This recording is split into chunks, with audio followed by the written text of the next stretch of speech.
En esta clase vamos a analizar el artículo 651 del Estatuto Tributario que reglamenta la sanción por no enviar la información exógena o enviarla con errores. Este video es gracias al patrocinio de Piloto, moderno sistema para restaurantes, cafés, cafeterías, discotecas y similares. Si refieres clientes, Piloto te paga 100.000 pesos. Precio del sistema al día de hoy, 90.000 pesos mensuales. Incluye usuarios y facturación post ilimitada. Mayor información en el WhatsApp número 301-341-7183. Para esto vamos a analizar un concepto emitido por la Oficina Jurídica de la Administración de Impuestos el día 19 de enero del 2021. Es una solicitud de una persona natural y la Administración de Impuestos le dio el radicado 1460 del 3 de diciembre del 2020, que es cuando recibió esta petición de una persona natural para analizar el artículo 651 del Estatuto Tributario. Este es un concepto reciente y es importante analizarlo ya que es el punto de vista de la Administración de Impuestos. Asimismo, recordemos que la Ley 2010 del 2019, en el artículo 131, definió que los conceptos emitidos por la Dirección de Gestión Jurídica o la Subdirección de Gestión Normativa y Doctrina de la Dirección de Impuestos y Aduanas, esto quiere decir esta oficina que emitió este concepto, constituyen interpretación oficial para los empleados públicos de la Dirección de Impuestos y Aduanas Nacionales. Por lo tanto, tendrán carácter obligatorio para los mismos. Los contribuyentes podrán sustentar sus actuaciones en la vía gubernativa y en la vía jurisdiccional con base en la ley. Esto quiere decir que este concepto es obligatorio para los funcionarios de la Administración de Impuestos. Por lo tanto, lo más probable es que ellos lo apliquen debido a que incluso si no lo hacen, pues estarían realizando mal sus funciones. Por lo tanto, es importante que nosotros conozcamos cuál es el punto de vista de la Administración de Impuestos en el tema de las sanciones relacionadas con la exógena. También la Constitución Política de Colombia establece en su artículo 230 que los jueces en sus providencias solo están sometidas al imperio de la ley. La equidad, la jurisprudencia, los principios generales del derecho y la doctrina son criterios auxiliares de la actividad judicial. Entonces acá lo que expresa este artículo es que los conceptos de la Administración de Impuestos servirán para analizar e interpretar los artículos y conocer la posición de la Administración de Impuestos.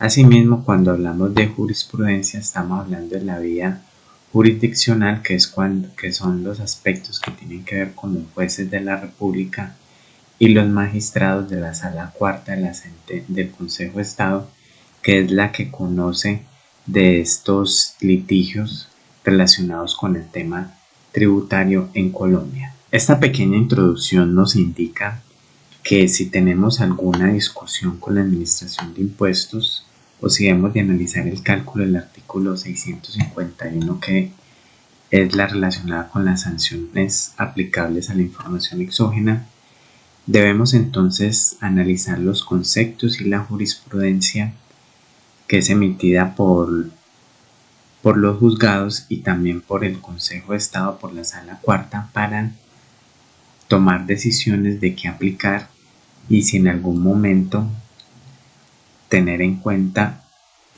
todos estos aspectos para plantear una demanda a la Administración de Impuestos de ser necesario, ya que en algunos casos las sanciones pueden tener unos valores considerables. Entonces pasemos a hacer un análisis de este concepto reciente, como ya lo vimos, y vamos a darle una leída.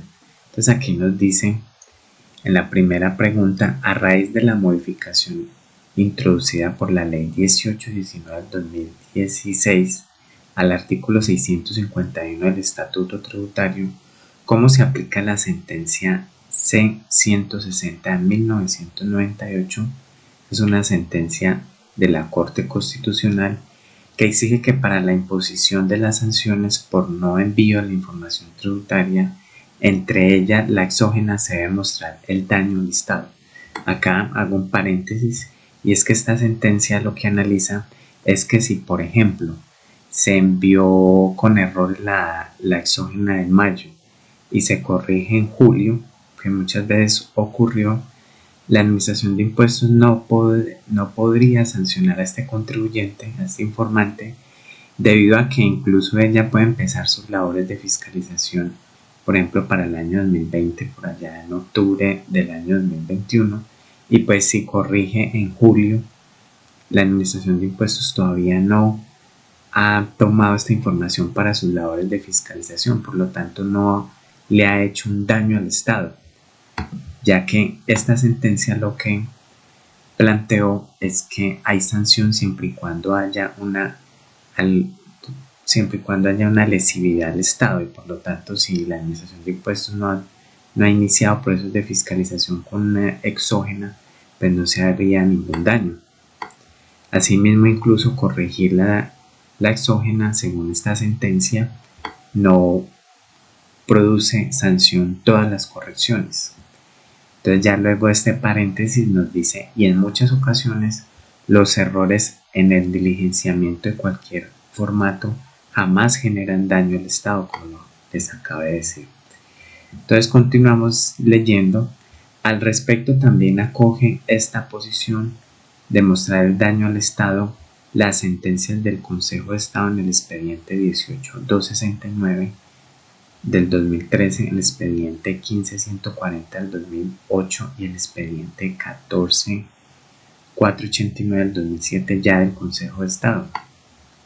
Acá también pues les cuento, por ejemplo, que es la misma posición de la Corte Constitucional que plantea la Corte Constitucional, la adopta el Consejo de Estado, siempre la ha adoptado en las sentencias que ha expedido relacionadas con el artículo 651 del Estatuto Tributario, donde define que la Administración de Impuestos debe mostrar el daño. Por ejemplo, hay ocasiones donde se presentan errores de informar, por ejemplo, en la columna de gastos y costos deducibles y equivocadamente poner todo en la columna de costos y gastos no deducibles. Esto es un error que puede ser sancionable, pero el Consejo de Estado se ha pronunciado y ha dicho que estos son errores de sintaxis. O sea, recordemos que la sintaxis es el orden de las palabras. Cuando tengo errores de sintaxis es cuando decimos las cosas correctamente, pero las palabras no están en el orden adecuado. Entonces aquí sucede lo mismo, la información está, se equivocó de columna, pero está allí y es exacta.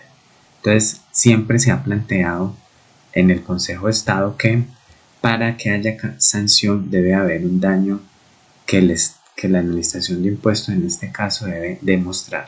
Continuamos entonces con la lectura del concepto y acá la Administración de Impuestos responde que mediante la sentencia 160/1998 la Corte Constitucional, la autora Carmen Saizaza de Gómez, declaró exequibles las expresiones o cuyo contenido presenta errores o no corresponda a lo solicitado. También se suministró en forma errónea. Estos aspectos los dejó exequibles esta sentencia de la Corte Constitucional, y nos pasamos acá a este inciso donde nos dice: lo anterior por cuanto la mencionada corporación concluyó que no todo error en la información suministrada puede dar lugar a las sanciones previstas en el artículo 651 del Estatuto Tributario, de modo que si no existió daño no puede haber sanción, como ya lo habíamos analizado. Continúa la Administración de Impuestos diciendo: ahora bien, es importante anotar que lo resuelto por la Corte Constitucional en la sentencia C-160 de 1998 se mantiene vigente al día de hoy, aún con posterioridad a las modificaciones realizadas por la Ley 1819 del 2016 al régimen sancionatorio. Sin embargo, resulta válido destacar, aquí ya empieza la Administración de Impuestos a definir cuál es su posición. El legislador desarrolló el concepto de lesividad en el parágrafo 1 del artículo 640 del Estatuto Tributario, y en lo que dice este parágrafo es que habrá lesividad siempre que el contribuyente incumpla con sus obligaciones tributarias, que la Administración de Impuestos ya está mirando que la lesividad se da por un incumplimiento de la obligación tributaria, por ejemplo, esta es de informar, el funcionario competente deberá motivarla en el acto respectivo. Sin embargo, aquí hay un pequeño espacio y es que, a pesar de que el artículo 640 supone que hay lesividad cuando un contribuyente incumpla con una obligación tributaria, de todas maneras el funcionario deberá motivarla, o sea, analizar cuál fue la lesividad que presentó el contribuyente con la omisión o con el error que tuvo en su obligación tributaria, en este caso relacionada con la información exógena.